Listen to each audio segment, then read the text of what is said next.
like love, love, love, and music. La la la, love, love, love, love, love, and music. Love, love.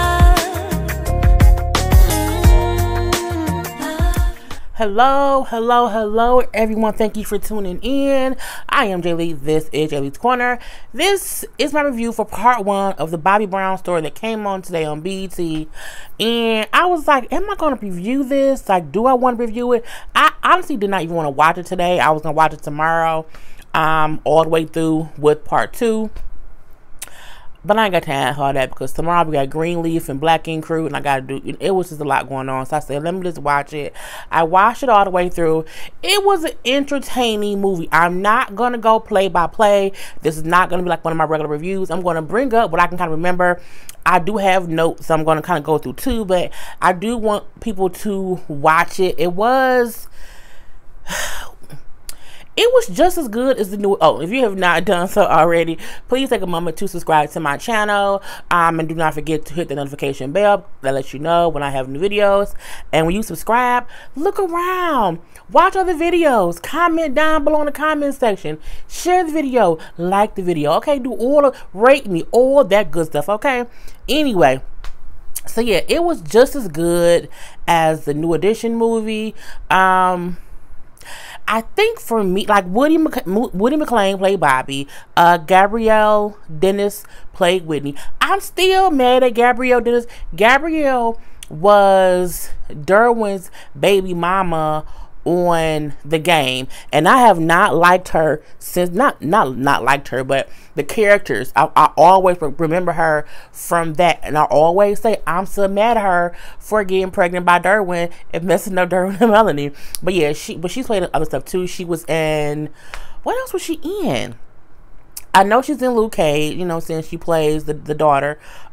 She's on that show, and she played in some other little stuff that she did really good in. But she did a really good job playing Whitney. I don't think she looks like Whitney, but she doesn't not look like Whitney, but she doesn't look like Whitney. But she did a great job portraying the essence of Whitney. I think sometimes people be so focused on, let's get someone that looks like her, and then they can't pull out the role. Like, let's get someone that kind of favors her. Okay, let's get someone that favors her, and then let them do a great job. So I loved the job she did in this particular movie. Other points that I thought was really good in this movie: Tatiana Ali. Okay, Ashley from the Fresh Prince of Bel-Air show. We have not seen Tatiana Ali in much that I can recall. I know she had her own little show that was on, I think, maybe TV One. What was it called? It was some show where she got replaced with I'm Unique and was the Brescia Webb girl. It came on a few years ago, whatever. I haven't seen her much. I miss her as an actress. She was in the beginning scenes of this movie, baby, and she was playing the mother of a friend of Bobby Brown's when he was a kid, who was stabbed and died, and she was the mama who had to come out and see the baby boy again. So he was like maybe 13 or whatever, like a little teenager, like, you know, a young little kid or whatever. And so she had to come and see her baby dad. And she, when I tell you she played that role, she was only on screen for about a good 60 seconds. Yeah, like 60 seconds if that's all it was. But she played, I mean, the emotion she had. And I say, bitch, play, girl, don't play. Let them know that you got them skills. Because think about it. We have not seen her play, that I can recall, any dramatic roles at all. You know, she did The Fresh Prince. She was in, was it The Best Man? No, not The Best Man. That movie with Gabrielle Union and with Morris Chestnut. She played a sister. I can't think what the name of the movie is. We haven't seen her play any dramatic roles. She played that scene. Like, she should get a role on How to Get Away with Murder. Put her on Grey's. Put her on something. Okay, Tyler Perry replaced Candace ass on How of the Have and the Have-Nots with Tatiana Ali. Okay, replace Candace ass with that, Tika Sumter. Anyway, she did great, baby, because the little boy got stabbed. Him and Bobby was outside playing with some other kids, and a little scuffle happened. And one kid who I swear he looks familiar. It was so many people in this movie who looked familiar. And I'm like, bitch, I know them from somewhere. But a little scuffle happened, so they was fighting or whatever. A knife came from somewhere. I don't know who had the knife. And one boy picked the knife up and was holding it and wasn't about to do nothing with it, but he picked it up and was holding it. And then another kid like kicked that boy, and then when he kicked him, he ran into the other boy, and because the boy was taller, like stabbed him like right in the heart, bled out. I'm like, that is so fucking sad, bitches. What is going on here? And then Tatiana Ali is a mom, and she was, I mean, baby, it's hard. It's, you know what?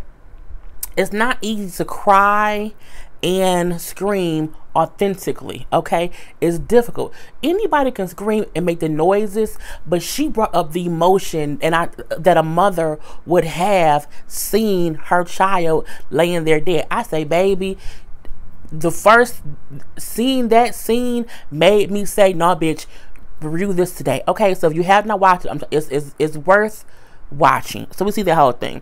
The movie kind of picks up when Bobby Brown is kicked out of New Edition, like the first time or whatever. He's around 16 years old, so he has to come home because he's kicked out the group. And he basically has nothing. He's back home with his parents. You know, he's talking about how he cannot perform because he's under contract and he can't perform unless it's with New Edition. So it's that whole little thing or whatever. He got a whole baby mama that called like, you know, we need money, we need this, we need that. He like, look, you know what I'm saying? I'm going to do what I have to do. So I'm going to do some things. What does he go out to do? He go out and sell some drugs. And see, I was a bit confused because he had a suitcase that he took with him, and I saw him open a suitcase, and it was a whole bunch of drugs. I'm looking like, he was doing coke at 16? And damn it, I'm like, that was, you know, that was young. I'm like, oh, he had a whole bag of drugs. I'm like, you brought drugs home? But okay, I mean, what are you going to do with them? Anyway, you know, he is now selling drugs, being a little lookout or whatever. And, you know, they have a whole little family meeting.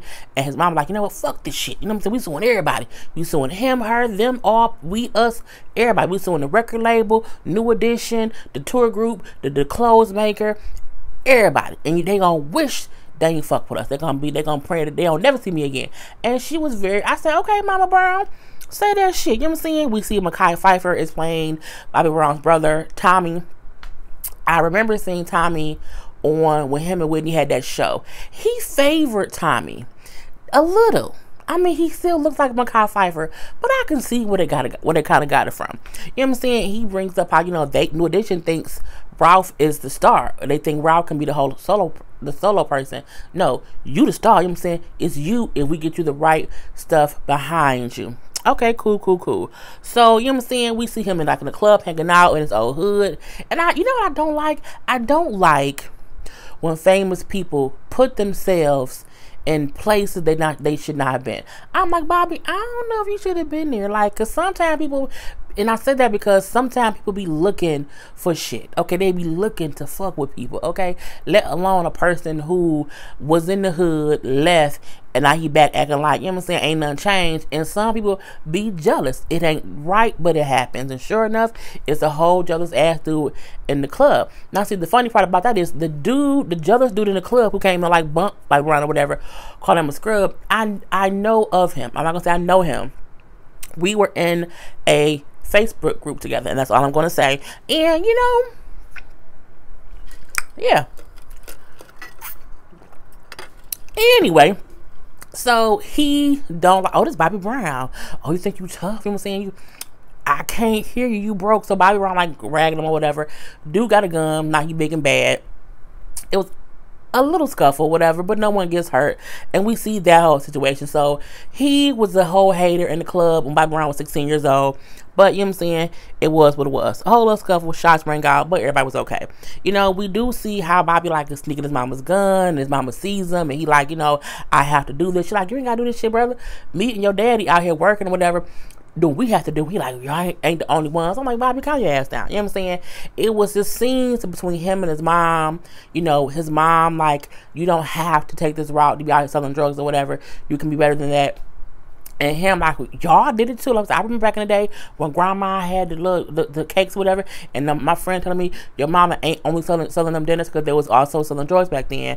So you'll come to a point where you realize that you have to do what you have to do. He said, I do. And I'm at that point now. And she's like, don't take that gun. He said, Mama, I need it now. So Mama then's like, you know what? All right, cool. She calls Tank. Tank, the singer, he plays Mr. Bugsby, who is going to offer Bobby a record deal in the new edition tour, and he didn't take it. But this time, he took it. Okay, so he signed a whole record deal. Cool. You know what I'm saying? It's a solo deal. And, he got his brother Tommy as his manager now. He basically wants Tommy to look out for him when he's out here in these streets doing things. And even though Tommy, like, you know what I'm saying, I got my own thing. Like, you do music, not really me. I want to do other things. But I was like, no, I need you to be my man. Let me be your manager. Okay? And he reluctantly agrees. Because, like, okay, my brother needs me. It is what it is. He just has to listen to me. But I'm going to be his manager. We kind of see how back in the day they wanted him to be like a ballad singer, like not like because Bobby Brown, I mean, he's the king of R&B. You know what I'm saying? He's a whole different kind of artist, but they wanted him to do those slow love songs, and that kind of was not what he really wanted to do. You know what I'm saying? He wanted to be more and to do more. We see him shooting a little first video. It was cute or whatever. We see it was what it was.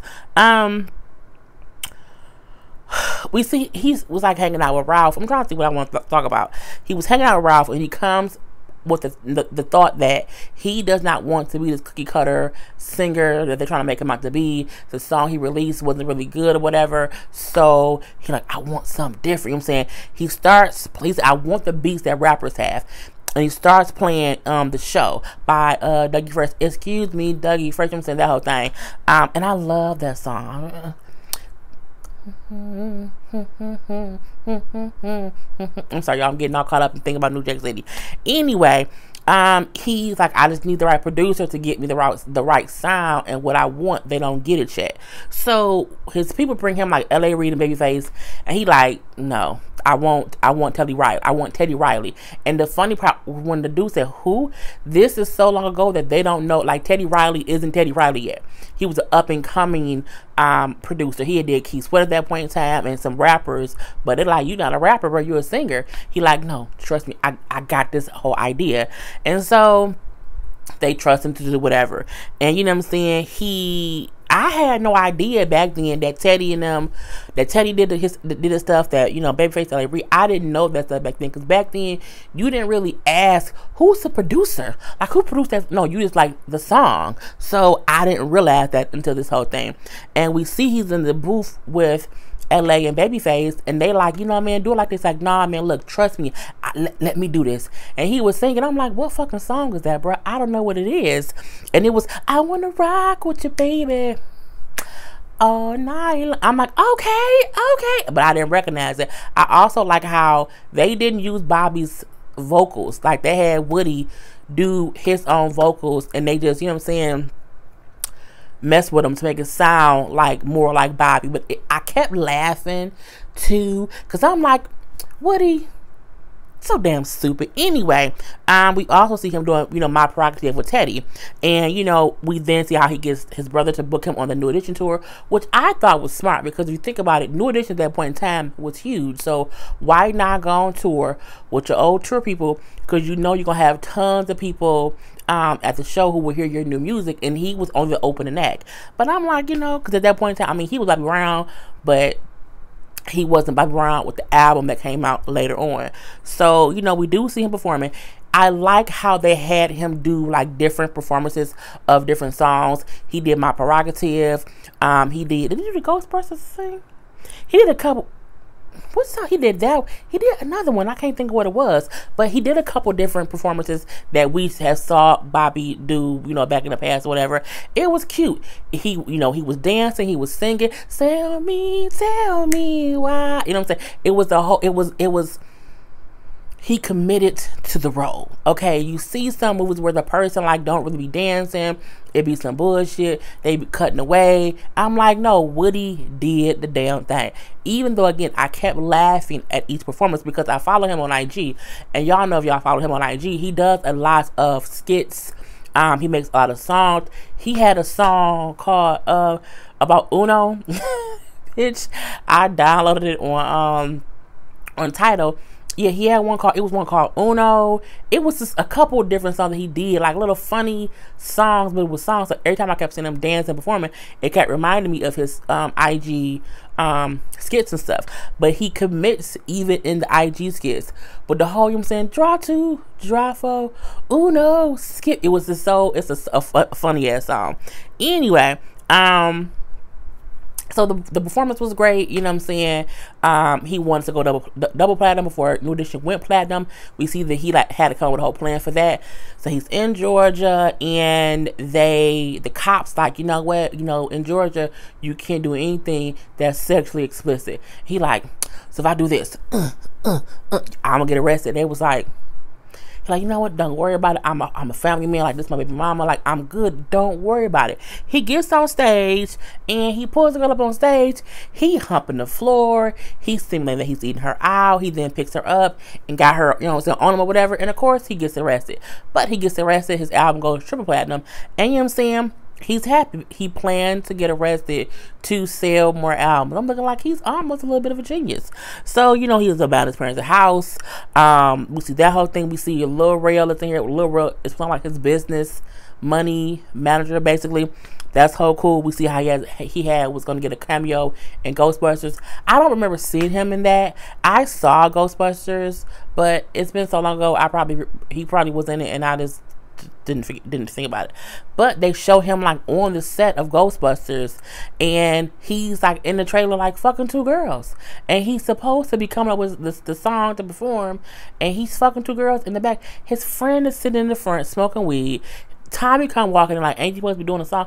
I'm like, it's always normal for y'all to walk in on Bobby Brown fucking two girls in the trailer while y'all smoking weed. That's normal? Okay, if you say so. But I'm like, but again, because it's Woody, I'm like, it's just funny because I can imagine him doing this shit as a skit. And I'm like, they really just go on the distance with these damn shows. But I'm like, okay. And that's what it is. We then see he's dating Janet Jackson. I did not read Bobby Brown's book, bitches, but I'm going to read Bobby Brown's book because I did not know that he dated Janet. When they showed them two, I said, you was fucking with Janet?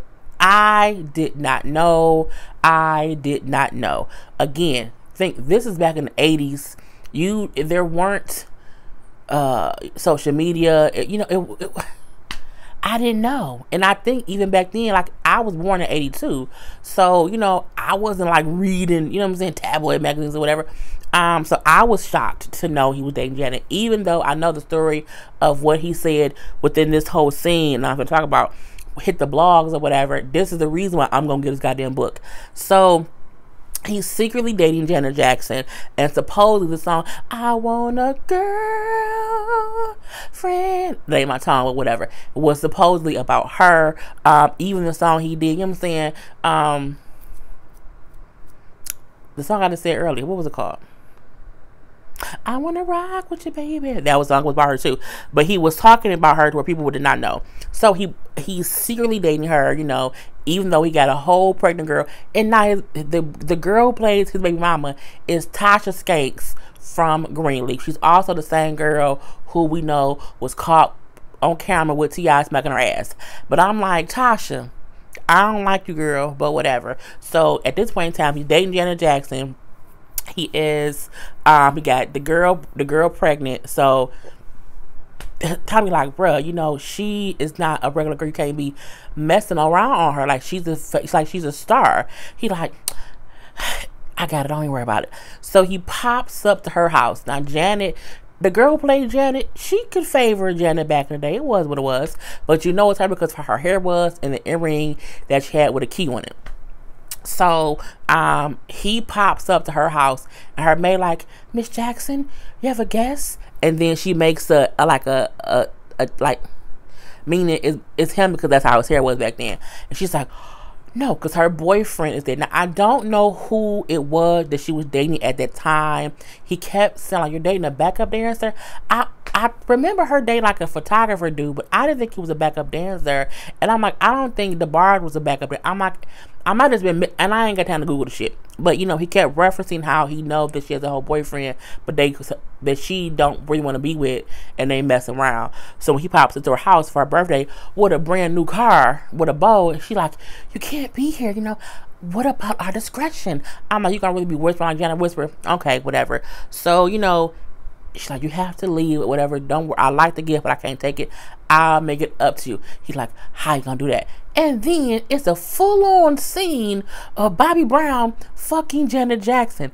I mean, a full-on scene of Bobby fucking Janet. I mean, him fucking her, him saying, tell me he's mad, her, you know, turning him over and get on top and riding him like, I'm like, Janet, what you, I said, bitch, Janet is riding Bobby on TV, girl. I said, what's going on here? I was shocked again because I have not read his book, and supposedly this scene, as it played out on the show, is more that happened in the book. Because I'm gonna get his book anyway. It was raw, like raw, nasty, dirty sex, bitch. So you know they done. And he like, what we doing? I'm looking like, is he a girl?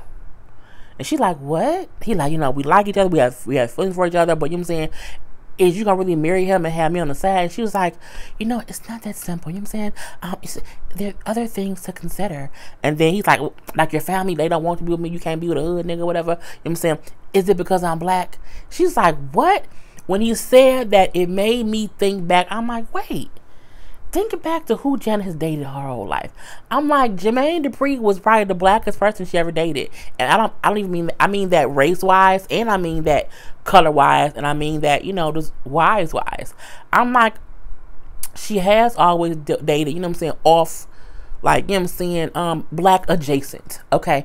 Still usually a minority, but still black adjacent. And, you know, she's like, what? Am I too dark skinned for you? You know what I'm saying? If I was at the bar, would I be better? She's like, you know what? You know, you're crazy. He's like, no, you don't want to be you don't want to be the black man. You don't want to be with a black man. If I was at the bar, it would be fine. I'm like, she has dated, you know, black adjacent. She then says, Bobby, you're funny. He gets mad. He gets up funny. I am worth $25 million. You know what I'm saying? You were the backup dancer. I got my own backup dancer. You know what I'm saying? And it's okay for you to be with him, but not me. And then she says, I'm not going to sit here and take this. And then it cuts out. However, the scene that they cut was Bobby Brown talked about in his book how in that scene when she did that, he put her out the room and had her out the hallway naked. He put Janet Jackson out the room naked. And he said they cut that scene like last minute, like within today, that scene got cut. I'm like, probably because Janet, like, what did y'all do? I almost feel bad, like, why y'all bringing Janet in this? There's a lot that happened in that book, and there's certain things you could have left out. I'm looking like, you had him fucking Janet in the room, and then she got put out naked, bitches. I said, oh, Jesus. And I know Whitney ain't gonna speak about it. Not Whitney, Lord Jesus, that Janet won't speak about it. I was shocked, okay? I was completely shocked. Anyway, we then see how he met Whitney at the little award show that she got booed at and lost. I'm like, girl, about. Anyway, you know what I'm saying? They both are smitten with each other a little bit. So we see them like on a little date. And I feel like the chemistry between Woody and Gabrielle was really great. I felt like you can really see the connection between Bobby and Whitney with how they interacted. You kind of saw there was like this draw of him to her, her to him, this weird animal magnetism between the two. I thought their chemistry on screen was absolutely amazing. Again, I felt the way that Gabrielle portrayed Whitney's, her little mannerisms, her little, just little stuff. You know, Whitney Houston's portrayal is more than looking like her, singing like her, and maybe saying, Bobby! Like, it's more than that. It's other little stuff that makes Whitney, Whitney, and I feel like she did her homework, and y'all know it's a net on my thing, so I had to stop. She did her homework in portraying Whitney, because again, it's more, oh, maybe y'all tripping. It's more than just looking like her. She embodied what I assumed was Whitney from what I saw of Whitney over the years. Okay, it was real cute. You know what I'm saying? Even how Whitney was, they would say how she was never how she was in private in public.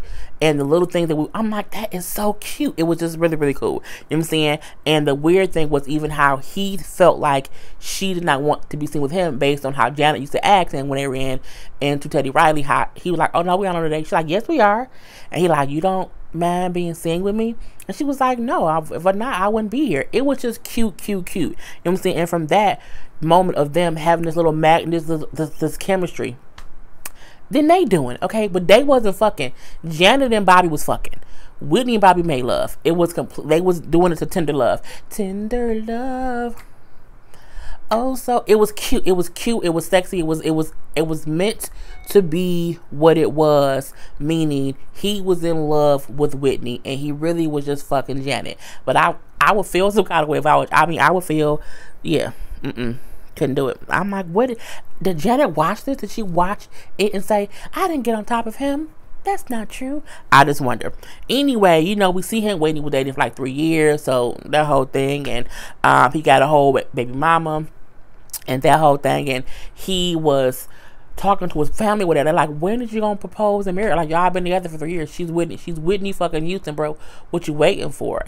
And then while he was like at the house, like chilling with his kid at the ex-girl house or whatever, she comes, we can do it, like, I'm with Whitney, but are you? And then they do it, and he get up and he can't look at himself. So then he go back, you know, of course, to Whitney, and he proposes to her in the car.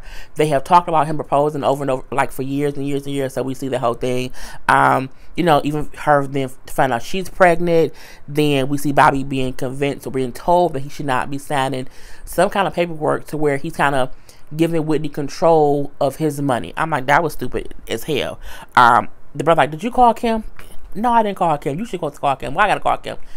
Bro, because Kim was pregnant. So Whitney was pregnant, and so was his other girl, his baby mama was also pregnant. He had two of them pregnant at the same time. So of course she's pissed because he tells Whitney, you got me pregnant, she pregnant, I'm supposed to be the pregnant one. I ain't planning our wedding. I'm in the movie. I'm like, girl, it's a lot. You know what I'm saying? I made a mistake. I won't do it again. You know what I'm saying? That's why I didn't tell you. So, I mean, if you was going to keep fucking her, would you told her then? To say that I did not tell you because I was not going to do it again, I'm like, what? That don't... Anyway. But he like, why is Robyn here? So we kept seeing Robyn always in the background with Whitney. And we know that's always implied that her and Whitney had a whole sexual relationship. You know, nigga, is it even your baby? He like, what? Is it your baby? He like, what? Why would she lie? She like, look, I need you to get a DNA test the minute that baby's laid out. Like, I want a DNA test ASAP. And then I'm like, okay. Anyway, we then see that Whitney loses her baby the first time she was pregnant, and he has to go to the set of The Bodyguard, and she on the plane with Kevin Costner. And it reminds you of the movie because the scene of them at the end of the movie when she has a whole little scarf on and he leaves on the plane, or no, she was on a plane. I'm like, okay, so now that whole scene means something completely different to me. I'm like, oh, Bobby was there. Okay, Bobby. Anyway, Robyn like, you know, you ain't got to be here, Bobby. He like, bitch, it's my wife. Bye, I'm going to be here. Robyn, girl, to stop. You know, we see them at the wedding and he's nervous and she's nervous and he was like locked himself in the bathroom, and then he then goes to see her to see if she's nervous. She on the bed sniffing cocaine. Okay, Robyn right there with her hand her the goddamn tray. Oh, well now you know I do coke sometimes. I'm looking like, that's how you gonna, I mean, and he just like smiles, kisses her, and they get married. I'm like, that's to me when everything went wrong. That to me is when like he was too okay with her getting high on cocaine. It was just kind of crazy. And then they get married. They didn't find out that she's pregnant by Christina. She has her baby. And again, I feel like everything went downhill from there. At least from what was shown in the movie. You know, we see how she locks him out the hotel room because she sends him to go get cocaine. He comes back and she sees the cocaine on his nose, but he's saying like he couldn't find any. So she's mad and she's like, well, you know what? Come back when you have some. And her and Rob in the hotel room probably scissoring. And I'm like, girl, I just don't know what to do. Anyway, you know what I'm saying? It's 4 a.m. I'm like, you was in a hotel room banging on the door for cocaine? It's Grammy week. I couldn't find no cocaine. But he had a whole nose dirtiness of coke. I'm like, you so stupid. Anyway, you know, now we see how him and Whitney is only getting high.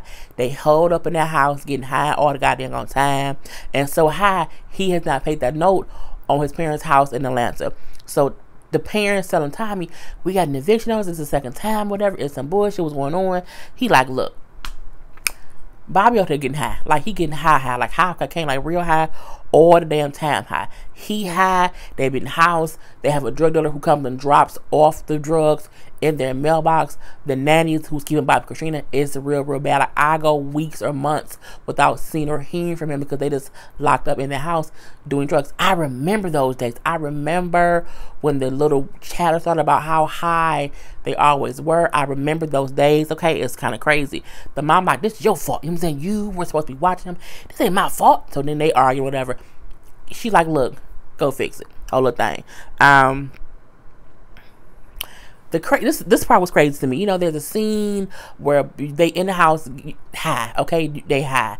Bobby cooks some food, bring him and Whitney in the plate. Now Robyn is also in the room too. Okay, she's sitting there, whatever. So when he's helping Whitney eat or whatever, Robyn picks up his plate and starts eating his food and says, "Oh, you right? Old boy can cook." He like, bitch, what? What? Oh boy, I got a whole name, bro. I'm saying, Bobby, go cry somewhere else, whatever. He like, you know what, bitch, this is my house. Get out and go somewhere else. I'm looking like, so Whitney, he was like, baby, she was playing, she was just joking. He like, I don't care, she got to go. You know what I'm saying? This is my house. This is not your house or whatever. You know what I'm saying? This is Whitney's house. It was about her money. You ain't nobody or whatever. You just her friend. She's like, am I? I'm looking like, again, the whole, isn't she a friend? You know, that whole thing they played with it the whole time. Anyway, he like, you know what I'm saying? Look, it's my house. I'm her husband. What she has to mad. Either you got 5 seconds to get the fuck out, or I'm gonna fight you. Like, bitch, we gonna be squabbing. And if you don't believe me, bitch, try me. You gonna let him talk to me like that? And when he don't say shit. Bye, Robyn. Robyn whole leave. You know what I'm saying? It was the whole thing. We like, you know what? I'm your husband. Whatever you want to have her had, whatever it was, it's over. Okay, now eat your food. Okay, it's getting cold. And she just threw the plate. You eat it. I'm looking like, you know, it's a good. I did not mean to go this long. It's a good movie. Even Tommy come and talk to him like, you know what I'm saying, bruh, you're fucking up. Okay, all you doing is getting high. The parents' house about to get foreclosed on. You need to stop this bullshit. And Bobby feeling bad, like, you know what I'm saying, bro, it's your fault. Like, you the reason my album didn't sell as much or whatever. You didn't do. He like, nah, brother, you didn't. You lost your. What do you say? You lost your You're not hungry anymore. And Bobby wasn't. You know what I'm saying? He around getting high with Whitney. So again, it shows how him getting with Whitney ruined his life. Okay? That's what the movie kind of shows. And I don't think it's a lie. That's the crazy part.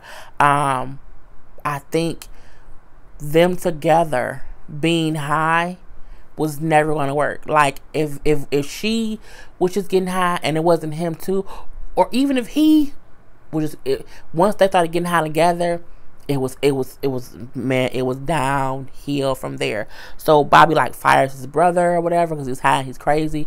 Like, you know, whatever, just pay for mom in them house and call your daughter because today's her birthday and you got her a bike. Meaning you up here cussing me out, being an asshole, but bruh, I bought your daughter a bike and made them think that you were the one that did it, and which makes him know he's an asshole. So he like goes home, like see the kids at like 11 p.m. and you know what I'm saying, Tasha's came like, brother, it is 11 p.m.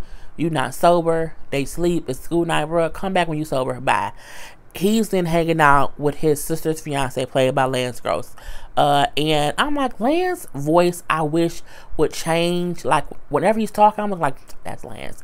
Sometimes I just want to hear actors have a different tone or a different way of delivering lines. Like, if you always sound the same, I don't like it. The way that Denzel Washington portrayed portrayed Malcolm X, and how he portrayed the dude in Training Day, and how he portrayed the dude in virtual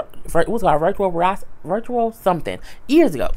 Oh, anyway, the way that Denzel talks in movies be different, even when it's the same. Like, you know it's him, but you know it's a different character. I don't like when actors are playing different characters but sound exactly the same.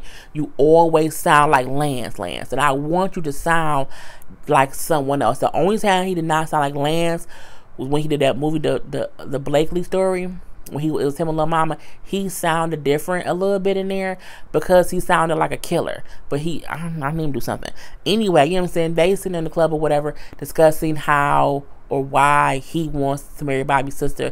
He like him saying, because I love her, she loves me, she makes me want to be better, and she believes in me and make me want to be a better man. Like, it's what it is. But as they're talking, he keeps looking to the side because he keeps seeing someone staring at them and it don't look right. And who is it? It's the old boy from when Bobby and him was 16 years old and was arguing in the club or whatever. And he like, when you know them? And Bobby look over, drunk and high, whatever. No, I don't know them. But Lance's character keeps seeing it.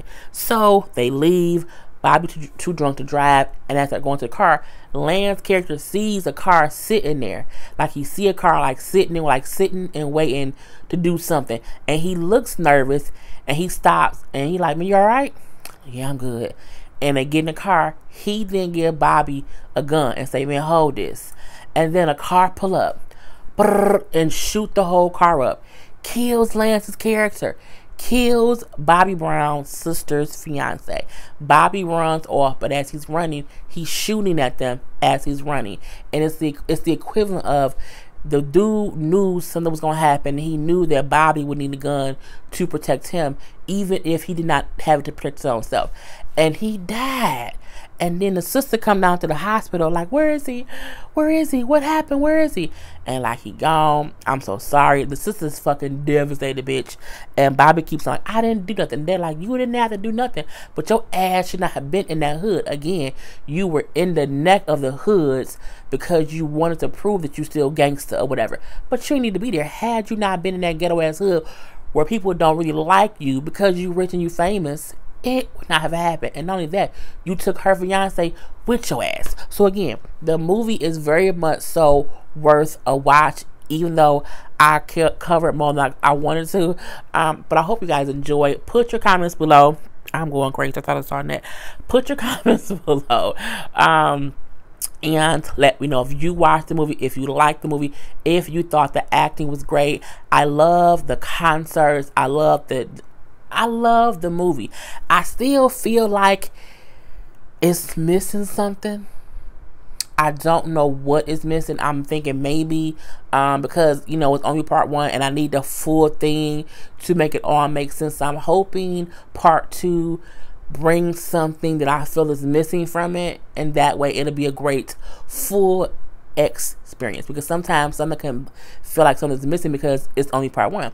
So I will watch part 2. It'll be up either Wednesday night or Thursday night, 1 or 2, I'm not sure, but you know, tune in. But again, Bobby Brown's story was on BT. I'm pretty sure it'll be repeating all goddamn night.